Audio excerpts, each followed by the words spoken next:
Between 1963 and 1971, 78 elderly residents of Calvary Rest Home in Salem, Massachusetts, vanished during mandatory midnight prayer services, their bodies never recovered. The official records list them as transferred to other facilities or returned to family care.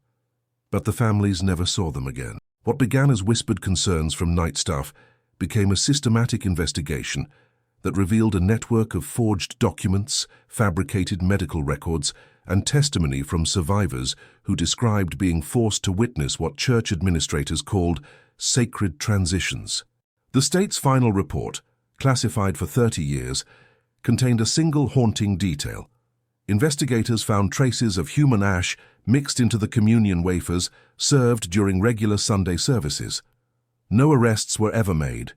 The building still stands today, converted to luxury condominiums, but construction workers report finding bone fragments in the basement walls. The institution's reputation.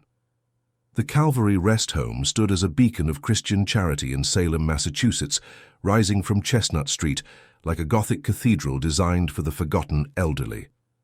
Established in 1934 by Reverend William Harris and his wife Helen Brooks, the facility promised something revolutionary for its time: dignified care for the aging poor, grounded in Methodist principles and funded through a combination of church, donations and modest state subsidies. Reverend Harris had arrived in Salem in 1932, carrying credentials from the Boston Theological Seminary and letters of recommendation from 3 prominent Massachusetts churches. His vision for elderly care emerged from what he described as a divine calling experienced during his seminary years when he volunteered at a state-run poorhouse and witnessed conditions he later termed a blasphemy against God's plan for human dignity. Helen Brooks, whom he married 6 months after arriving in Salem, brought practical nursing experience and a substantial inheritance from her family's textile business. The couple purchased the former Blackwood Estate, a sprawling Victorian mansion that had sat empty since the 1929 stock market crash claimed its previous owner. The property encompassed 4 acres of wooded grounds, with the main building featuring 32 rooms across 3 floors, plus a full basement that the Harrises converted into what they called meditation chambers and a small chapel. Local newspapers praised the renovation project, which employed 47 Salem residents during the depths of the Great Depression. By 1940, Calvary Rest Home housed 63 residents and maintained a waiting list of over 200 applicants. The facility's reputation spread throughout New England, attracting attention from social workers, religious leaders, and families seeking alternatives to the overcrowded state institutions that warehoused the elderly poor. Unlike the grim poorhouses that characterized elder care in the 1930s, Calvary offered private or semi-private rooms, 3 meals daily prepared by a professional kitchen staff, medical care from visiting physicians, and what the Harrises termed spiritual enrichment programs. The spiritual component distinguished Calvary from secular facilities. Residents attended mandatory morning prayers, participated in afternoon Bible study sessions, and gathered for evening vespers in the basement chapel. The Harrises emphasized that while they welcomed residents of all Christian denominations, participation in religious activities was considered essential for what they called holistic healing of body and soul. This approach attracted praise from Methodist leadership and generated substantial donations from churches across Massachusetts and surrounding states. Reverend Harris became a sought-after speaker at religious conferences, describing Calvary's model as proof that Christian principles could solve America's emerging elderly care. His presentations included photographs of smiling residents tending the facility's gardens, participating in craft workshops, and gathering around the chapel's altar for communion services. Helen Brooks authored articles for nursing journals, detailing innovative care techniques that combined medical treatment with prayer and spiritual counseling. The facility's medical reputation grew equally strong. Dr. Charles Baker, who served as Calvary's chief physician until his retirement in 1969, brought credentials from Harvard Medical School and experience treating geriatric patients at Massachusetts General Hospital. Under his supervision, Calvary maintained mortality rates significantly lower than comparable institutions. State inspections consistently rated the facility as exemplary, noting clean conditions, well-fed residents, and comprehensive medical records. Financial records from the 1940s and 1950s reveal careful management that impressed state auditors and church oversight committees. The Harrises operated on modest budgets, reinvesting profits into facility improvements and staff training. They expanded the kitchen in 1948, added a physical therapy room in 1952, and constructed a new wing with 20 additional beds. By the early 1960s, Calvary Rest Home had become a model for faith-based, attracting visitors from across the country and inspiring similar facilities in 12 other states. Local community relations remained strong throughout this period.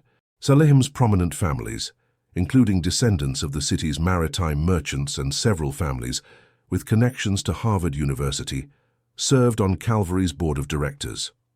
The facility hosted annual fundraising events that drew hundreds of attendees, featuring performances by resident choirs, and these events generated significant local media coverage, with the Salem Evening News regularly publishing feature stories about Calvary's innovative programs and success stories. The Harrises cultivated relationships with state officials, hosting visits from Massachusetts legislators and social service administrators. In 1959, Governor Foster Furcolo toured the facility and praised it as an example of how private initiative and Christian charity can address society's most pressing needs. The Massachusetts Department of Public Welfare included Calvary in its official literature as a model for private elderly care. Religious endorsements came from the highest levels of Methodist leadership. Bishop Robert Anderson of the New England Conference visited annually, participating in special communion services and blessing new residents. His 1961 report to the Methodist hierarchy described Calvary as a sacred space where the elderly poor receive not merely shelter and sustenance, but genuine Christian love expressed through professional care. These endorsements helped Calvary secure increasing financial support from Methodist churches throughout the region. The facility's educational programs attracted attention from geriatric care specialists. Medical students from Harvard and Tufts universities completed rotations at Calvary, studying the integration of medical and spiritual care under Dr. Baker's supervision. Nursing students from area colleges received training in what the Harrises called compassionate care protocols that emphasized treating elderly patients as whole persons rather than collections of medical problems. Staff retention rates at Calvary exceeded industry standards. Employees working at the facility for decades. The Harrises offered competitive wages, comprehensive benefits, and what they described as a family atmosphere that made employment at Calvary highly desirable. Former employees consistently praised the working conditions and spoke of their time at Calvary as meaningful service to both residents and God. By 1962, as Calvary Rest Home approached its 30th anniversary, the institution had achieved everything its founders envisioned. It housed 96 residents in comfortable conditions, maintained an impeccable reputation with state regulators, commanded respect from medical and religious professionals, and served as a model for similar facilities nationwide. The Harrises had created what appeared to be a perfect synthesis of Christian charity and professional elderly care. The facility's success attracted little scrutiny precisely because it performed so well by every measurable standard. State inspections found no violations. Financial audits revealed no irregularities. Medical outcomes consistently exceeded expectations. Families reported satisfaction with their religious leadership offered unwavering support.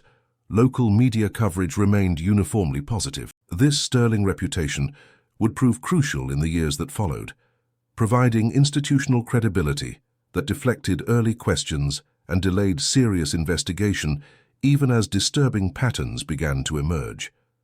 The very success that made Calvary Rest Home a beacon of Christian charity also created the perfect cover for activities that contradicted everything the institution claimed to represent. Ignored signs. The first documented concern about unusual activities at Calvary Rest Home appeared in a letter dated September 12, 1963, written by night nurse Dorothy Hughes to her supervisor, head nurse Margaret Wells. Hughes described what she termed irregular prayer services occurring in the basement chapel between midnight and 3 a.m., involving only the facility's oldest and most frail residents. She noted that these residents appeared unusually docile and disoriented the following, and that several had begun refusing food and speaking in what she characterized as strange, mumbled phrases. Margaret Wells, who had worked at Calvary since 19 and maintained absolute, dismissed Hughes's concerns as misunderstanding of the facility's spiritual programs. In her written response, dated September 18, 1963, Wells explained that Reverend Harris had instituted advanced spiritual counseling sessions for residents approaching what he called their final transition. These sessions, she noted, were conducted according to Methodist traditions and represented the highest level of pastoral care available to dying individuals. Dorothy Hughes persisted in documenting what she observed during her night shifts. Her personal journal, recovered 30 years later during estate proceedings following her death, contained detailed entries describing midnight gatherings in the basement chapel. According to Hughes's notes, these sessions began with normal hymns and prayers, but evolved into what she described as repetitive chanting that continued for hours. She noted that participating residents often emerged from these sessions with unexplained injuries, including bruises on their wrists and ankles that suggested restraints had been used. The pattern that emerged from Hughes's documentation was deeply troubling. Elderly residents who participated in multiple midnight sessions gradually lost weight, became increasingly confused, and stopped communicating with family members during visits. Hughes recorded that several residents who had been relatively healthy upon entering the program died within weeks, their deaths attributed to sudden cardiac events or strokes that Dr. Baker certified as natural causes related to advanced age. On November 3, 1963, Hughes documented the first disappearance. 84-year-old Ruth Palmer, who had been at Calvary for 2 years and maintained regular correspondence with her daughter in Boston, failed to appear for breakfast after participating in a midnight session. When Hughes inquired about Palmer's whereabouts, Margaret Wells explained that the woman had been transferred during the night to a specialized facility better equipped to handle her advancing condition. No transfer paperwork existed in Palmer's file, and her daughter received a letter explaining that Ruth had requested no further contact with family members as she prepared for spiritual transition. Hughes attempted to verify the transfer by calling other facilities in the area, but none had received Ruth Palmer. When she raised this discrepancy with Wells, the head nurse accused Hughes of overstepping her authority and interfering with confidential medical decisions. Wells reminded Hughes that night staff were not privy to all administrative decisions and warned that continued questioning of facility policies could result in termination. Similar disappearances occurred with increasing frequency throughout 1964. Hughes's journal documented 17 cases of elderly residents who vanished following midnight chapels, each departure explained as transfers to unspecified facilities or returns to family care that could not be verified. The pattern was always identical: participation in multiple midnight sessions, followed by physical and mental deterioration, then sudden nighttime disappearance, accompanied by vague explanations and instructions that family contact be discontinued. Family members who attempted to verify these explanations encountered a sophisticated system of deflection and misinformation. When Boston resident Alice Norton drove to Salem to check on her father following notification, she was told by Helen Brooks that the elderly man had specifically requested no family contact during his final spiritual prep. Brooks provided documentation apparently signed by Norton's father, requesting complete isolation, though Alice later insisted the signature looked nothing like her father's. The few family members who pressed for specific information about their relatives' new locations received letters on official-looking letterhead from facilities with names like Sacred Heart Transitional Care and Methodist End-of-Life Ministry. These letters, later determined to be fabricated, provided reassuring updates about relatives' spiritual progress while firmly discouraging visits or further communication. The addresses listed for these facilities corresponded to empty lots or abandoned buildings when family members attempted to visit. Dr. Baker's medical records from this period reveal another disturbing pattern. Elderly residents who participated in midnight chapel sessions received increasing doses of sedative medications prescribed for what Baker termed agitation associated with spiritual awakening. These medications, including chlorpromazine and would have rendered recipients highly vulnerable to manipulation and unable to resist physical control. Baker's notes consistently described this pharmaceutical intervention as medically necessary to help residents achieve the peaceful state of mind required for advanced spiritual work. Night staff other than Hughes also began noticing irregularities, but their concerns were systematically suppressed. Maintenance worker Frank Reynolds reported finding bloodstains in the basement chapel on multiple occasions, but was told by Reverend Harris that these resulted from elderly residents falling during prayer. Kitchen staff member Joseph Carter noted unusual food preparation requests, including large quantities of bread and wine being taken to the basement at midnight would be needed for normal communion services. The most disturbing testimony came from day shift nurse Ruth Palmer, who shared a name with one of the disappeared residents but was not related. Palmer reported that residents who returned from midnight sessions often showed signs of what she recognized as psychological trauma, including persistent trembling, inability to make eye contact, and repetitive behaviors suggesting extreme distress. When she attempted to document these observations in medical records, Dr. Baker instructed her to limit her notes to basic physical care and avoid amateur psychological assessments. Local authorities received their first formal complaint about Calvary Rest Home in March 1960, when Boston attorney Edward Collins contacted the Massachusetts Department of Public Welfare on behalf of 3 families whose relatives had vanished from the facility. Collins had investigated the supposed transfer facilities and discovered that none existed at the addresses provided. His letter to state officials described a pattern of elderly residents disappearing without legitimate documentation and families being provided with false information about their relatives' whereabouts. The state's initial response demonstrated the power of Calvary's reputation. Department of Public Welfare Inspector George Mitchell visited the facility in April 1965 and found conditions that exceeded state standards.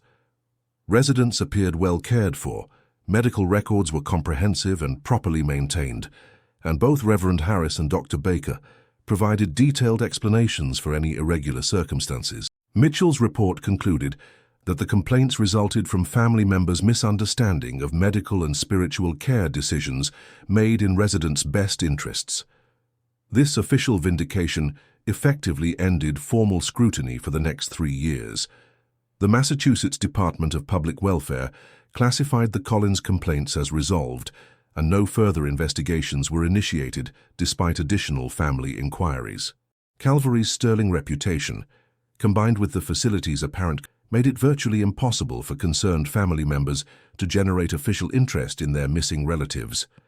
The pattern of disappearances continued throughout the mid-1960s, with Hughes's journal documenting an average of 1 vanishing per month. By early 1968, her records indicated that 53 elderly residents had disappeared following midnight chapel sessions, their fates unknown, and their families provided with identical explanations about transfers or voluntary isolation. The sophistication of the cover-up operation suggested careful planning and coordination among multiple facility staff members. Dorothy Hughes's increasing distress about these events led to personal conflicts with facility administrators and ultimately to her dismissal in June 1968. The official reason given was insubordination and failure to maintain professional boundaries, but Hughes's personal correspondence suggests she was terminated for continuing to ask questions about missing residents. Her final journal entry, dated June 15, 1968, contained a desperate plea. Someone must investigate what happens in that basement. Those poor souls are not being transferred anywhere. They are being murdered, and their families deserve to know the truth. Hughes's termination eliminated the primary witness to midnight chapel activities, but the disappearances continued. Without internal documentation, the precise number of vanishings became harder to track, but family complaints to various agencies suggest the pattern persisted through 1971. The institutional response had evolved to become even more sophisticated, with fake transfer documents, forged medical records, and an elaborate system of fictional facilities that provided paper trails leading nowhere. Horror uncovered. The breakthrough that exposed Calvary Rest Home's dark secrets came from an unexpected source. 17-year-old maintenance apprentice Harold Price, who began working at the facility in August 1971 as part of a state vocational training program. Unlike the long-term employees who had learned to avoid asking questions, Price possessed the curiosity of youth and lacked understanding of the institutional culture. Calvary's hidden activities. Rice's assigned duties included basic maintenance throughout the facility, but he was specifically instructed never to enter the basement chapel area after 6 p.m. or before 6 a.m. This restriction puzzled him, since the basement also housed and electrical panels that might require emergency attention. When he asked his supervisor, Maintenance Chief Raymond Elliott, about this policy, Elliott simply stated that religious activities require privacy and respect. On September 23, 1971, a water pipe burst in the basement heating room at approximately 2 a.m., flooding the area and threatening to damage the electrical system. Price, who lived in facility staff quarters, heard the maintenance alarm and rushed to assess the situation. As he descended the basement stairs with his tools and a flashlight, he encountered sounds that would haunt him for the rest of his life. Elderly voices crying out in apparent distress, accompanied by what he later described as rhythmic chanting that didn't sound like any church service I'd ever heard. The basement layout placed the heating room adjacent to the chapel area, separated only by a thin wall that had been damaged by water from the burst pipe. Through gaps in the damaged wall, Price could see into the chapel where approximately 15 elderly residents sat in metal chairs arranged in a circle around a stone altar that he had never noticed during daytime visits to the basement. The residents appeared to be restrained to their chairs with rope or leather straps, and several showed visible signs of distress. What Price witnessed next contradicted everything he believed about Calvary Rest Home's Christian mission. Reverend Harris, Dr. Baker, and 2 staff members he recognized as orderlies were conducting what appeared to be a mock funeral service for one of the restrained residents, an elderly woman who was clearly alive but appeared heavily sedated. The service included readings from what sounded like traditional funeral liturgy, followed by the administration of communion wafers and wine to all present. Rice later testified that the communion portion of the ceremony disturbed him most deeply. The elderly residents were forced to consume the wafers and wine despite apparent reluctance, with staff members physically restraining those who resisted. The woman at the center of the ceremony was given substantially larger portions, and within minutes of consumption, she began experiencing what appeared to be severe physical distress, including convulsions and difficulty breathing. The teenager remained hidden behind the damaged wall for nearly 3 hours, documenting what he witnessed in a small notebook he carried for maintenance records. His handwritten notes, preserved as evidence in subsequent legal proceedings, described systematic abuse of elderly residents who were apparently drugged, restrained, and subjected to psychological torture disguised as religious ceremony. The notes indicated that several residents died during the session, he observed, their bodies removed from the chapel by staff members using a wheeled cart. Rice's most shocking discovery came when he recognized one of the deceased residents as Albert Fisher, whose family had been told 3 weeks earlier that he had been transferred to a specialized cardiac care facility in Springfield. Fisher's transfer paperwork was on file in the administrative office, complete with forged signatures and fabricated medical justifications, but his body was being wheeled out of Calvary's basement chapel in the early morning hours of September 24, 1970. The young maintenance worker faced an impossible situation. His observations contradicted everything officially known about Calvary Rest Home, a respected institution with impeccable credentials and powerful community connections. He possessed no physical evidence beyond his handwritten notes, and his testimony alone would be easily dismissed as the fantasies of an inexperienced teenager seeking attention. Moreover, he understood that revealing his presence in the basement during prohibited hours could result in immediate termination and possible criminal charges for trespassing. Rice chose to confide in his state vocational counselor, Carl Bennett, who had placed him at Calvary and maintained responsibility for monitoring his progress. Bennett, a 20-year veteran of Massachusetts social services, initially responded with skepticism, but agreed to help Price document further observations before making any official report. This decision proved crucial as it established a paper trail of contemporaneous documentation that would later support formal investigation. Over the following 6 weeks, Price conducted careful surveillance of basement activities, using his legitimate maintenance duties to map the chapel area and identify hiding places that allowed observation without. His detailed reports to Bennett described a pattern of midnight ceremonies occurring approximately twice weekly, each involving 15 to 20 elderly residents who were transported to the basement in wheelchairs and restrained in metal chairs arranged around the stone altar. The ceremonies followed a consistent format that combined elements of Christian funeral services with practices that Price recognized as systematic murder. Elderly residents were forced to consume communion wafers and wine that had been laced with what appeared to be lethal substances, causing death within hours of.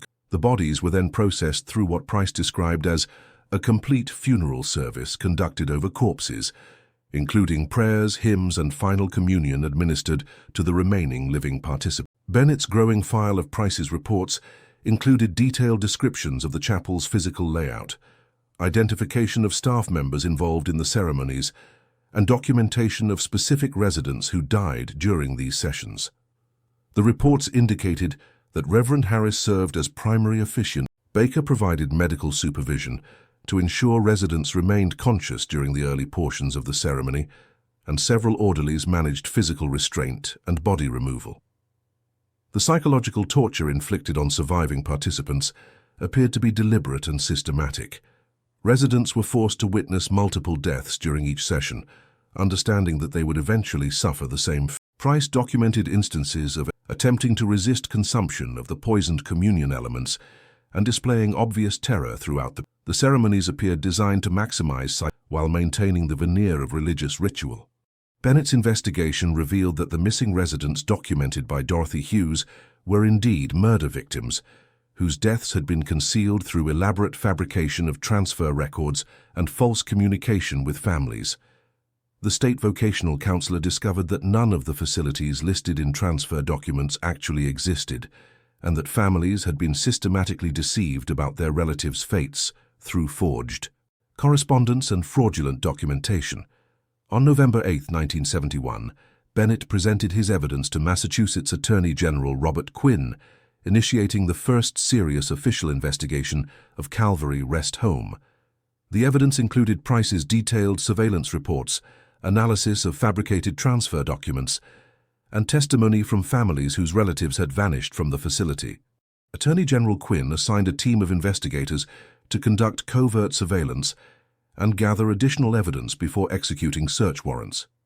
The state investigation team spent 3 weeks conducting round-the-clock surveillance of Calvary Rest Home, confirming Price's reports of midnight basement activities and documenting the systematic murder of elderly residents. Investigators witnessed multiple ceremonies matching Price's descriptions and gathered photographic evidence of bodies being removed from the basement chapel and transported to an unknown location off the facility grounds.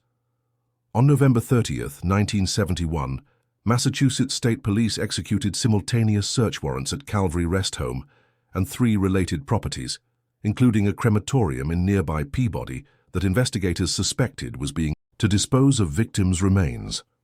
The raids uncovered extensive physical evidence of the murder operation, including the basement chapel arranged exactly as Price had described, medical supplies used to administer lethal substances, and detailed records of victim selection and ceremony scheduling. The most damning evidence came from Dr. Baker's private files, which contained meticulous documentation of the murder operation spanning nearly 8 years.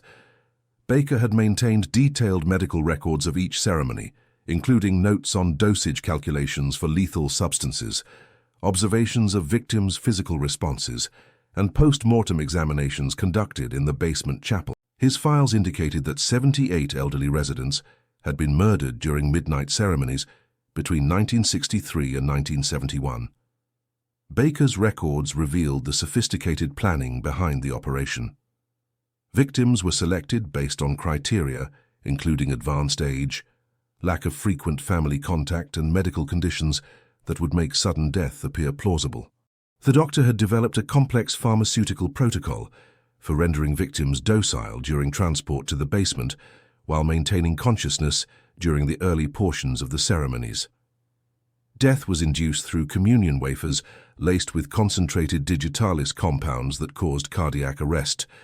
The investigation also uncovered the elaborate system used to conceal the murders from families and authorities. Reverend Harris had created an entire network of fictional care facilities, complete with letterhead, official-looking documentation, and mail-forwarding services that maintained the illusion of ongoing care. Families received regular updates about their relatives' spiritual progress and health status, all fabricated to prevent inquiries about actual whereabouts. Legacy and silence. The arrest of Reverend William Harris, Dr. Charles Baker, and 6 Calvary Rest Home staff members on December 1, 1970, sent shockwaves through Salem's religious and medical communities. The charges included 78 counts of first-degree murder, conspiracy to commit murder, and criminal desecration of human remains. Massachusetts Attorney General Robert Quinn described the case as the most systematic and callous murder operation in our state's history, promising full prosecution of all involved parties. The physical evidence gathered during the investigation painted a picture of methodical killing that had operated undetected for near. State police forensic teams discovered human remains in the basement chapel's stone altar, which had been hollowed out to serve as a temporary morgue during ceremonies. Chemical analysis of communion wafers found in Harris's office revealed dangerous concentrations of digitalis, strophanthin, and other cardiac glycosides that would cause rapid heart failure in elderly victims with compromised cardiac. Dr. Baker's detailed medical files provided prosecutors with a complete record of the murder operation's evolution and sophistication. Early entries from 1963 showed crude attempts to induce heart attacks through stress and pharmaceutical manipulation, but by 1968, the doctor had developed precise protocols for victim selection, preparation, and elimination. His notes revealed a systematic approach to murder that treated elderly residents as experimental subjects for refining killing techniques. The basement chapel itself yielded extensive forensic evidence that corroborated Harold Price's surveillance reports. Blood samples embedded in the stone altar tested positive for genetic material from multiple individuals, while analysis of rope and leather restraints revealed skin cells and hair from numerous victims. Hidden cameras installed by state investigators during the final weeks of surveillance had captured clear footage of ceremonies that matched Price's descriptions exactly. The crematorium in Peabody that had been processing Calvary's victims contained records showing the disposal of human remains, corresponding to the timeline of disappearances from the rest home. Crematorium owner Thomas Lambert, who had been receiving payments through a shell company controlled by Harris, maintained detailed logs of body processing that provided precise documentation of victim disposal. Lambert's records indicated that several bodies had been partially cremated, with bone fragments and ash returned to Harris for unknown purposes. The most disturbing evidence emerged from analysis of communion wafers served during regular Sunday services at Calvary Rest Home's main. State laboratory testing revealed that these wafers contained trace amounts of human ash, suggesting that families and surviving residents had unknowingly consumed the cremated remains of murder victims during routine religious services. This discovery indicated that the desecration of victims extended far beyond their murders to include systematic degradation of their mortal remains. Public outrage over the Calvary murders intensified when news media reported the full scope of the operation and the sophisticated methods used to conceal it from families and authorities. The Boston Globe published a series of investigative articles detailing how respected institutions could operate murder operations under the cover of religious and medical authority. National media attention focused on the failure of state oversight systems to detect obvious patterns of disappearances and suspicious deaths. However, the legal proceedings that followed the arrests demonstrated the power of institutional connections and legal manipulation to frustrate justice, even in cases involving overwhelming evidence. Defense attorneys for Harris and Baker immediately filed motions challenging the legality of surveillance, arguing that investigators had violated religious freedom protections by monitoring prayer services without specific warrants, authorizing observation of religious activities. The defense strategy centered on discrediting Harold Price's testimony by portraying him as an unreliable witness whose observations were tainted by his unauthorized presence in restricted facility areas. Defense attorneys argued that Price's surveillance constituted criminal trespassing that invalidated any evidence derived from his observations. They also questioned his mental stability and suggested that his reports resulted from misunderstanding normal medical and religious procedures rather than witnessing criminal activities. Dr. Baker's defense took a different approach, arguing that his medical records were protected by doctor-patient confidentiality and could not be used as evidence without violating ethical principles governing medical practice. His attorneys claimed that the detailed documentation of ceremonies represented legitimate medical research into end-of-life care rather than evidence of criminal activity. They portrayed Baker as a dedicated physician whose innovative approaches to geriatric care had been mischaracterized by prosecutors seeking sensational convictions. The prosecution faced additional challenges when several key witnesses died under suspicious circumstances during the pre-trial period. Margaret Wells, the head nurse whose cooperation could have provided crucial testimony about the facility's operations, suffered a fatal heart attack. Maintenance Chief Raymond Elliott, who possessed detailed knowledge of basement activities, died in a single car accident on February 3, 1972. Both deaths were ruled accidental by local coroners, but their timing raised questions about witness intimidation. The trial proceedings, which began in September 1972, were marked by extensive legal maneuvering that delayed substantive testimony for months. Defense attorneys filed hundreds of motions challenging evidence, seeking venue changes, and demanding access to classified state investigative files. The prosecution struggled to present coherent arguments while navigating complex legal challenges and dealing with the loss of key witnesses. Judge Arthur Newman, who presided over the trial, demonstrated unusual sympathy for defense arguments and granted numerous motions that excluded critical evidence from jury consideration. Newman ruled that surveillance footage obtained during religious ceremonies violated First Amendment protections, effectively eliminating visual documentation of the murders. He also excluded Dr. Baker's medical files on grounds that they constituted privileged medical information protected from disclosure. The exclusion of crucial evidence left prosecutors dependent primarily on Harold Price's testimony and the physical evidence found in the basement. However, defense attorneys successfully portrayed Price as an unreliable witness whose observations were colored by prejudice against religious practices he didn't understand. They argued that the physical evidence, while disturbing, could be explained by legitimate medical procedures and religious rituals that had been misinterpreted by inexperienced investigators. On March 17, 1973, after deliberating for 6 days, the jury returned verdicts that shocked prosecutors and families of victims. Reverend Harris was convicted only of fraudulent documentation and sentenced to 5 years in prison. Dr. Baker was acquitted of all murder charges, but convicted of improper disposal of human remains, receiving a sentence of 2 years. The remaining defendants were either acquitted or convicted of minor charges, carrying sentences of less than 1 year. The light sentences reflected what many observers characterized as jury nullification, based on the defendants' respected positions in the community, and the difficulty of accepting that trusted institutions could harbor such systematic evil. Several jurors later admitted that they found the evidence convincing, but couldn't bring themselves to impose severe penalties on individuals who had previously demonstrated decades of apparent service to the elderly and the Massachusetts Attorney General's office immediately appealed the verdicts, but appellate courts upheld the trial judge's evidentiary rulings and confirmed the jury's verdicts.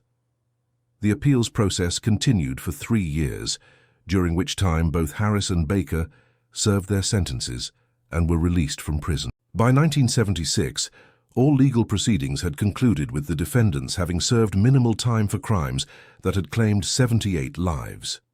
The aftermath of the Calvary case demonstrated the power of institutional protection to minimize consequences even after exposure of horrific crimes.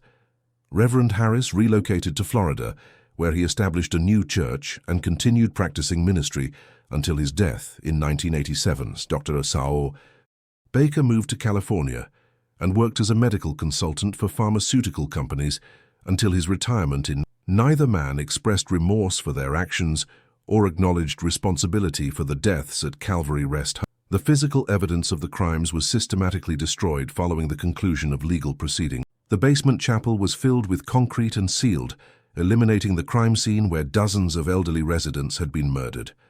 The stone altar and other physical evidence were disposed of through unknown means, ensuring that no permanent record of the crimes would remain at the facility.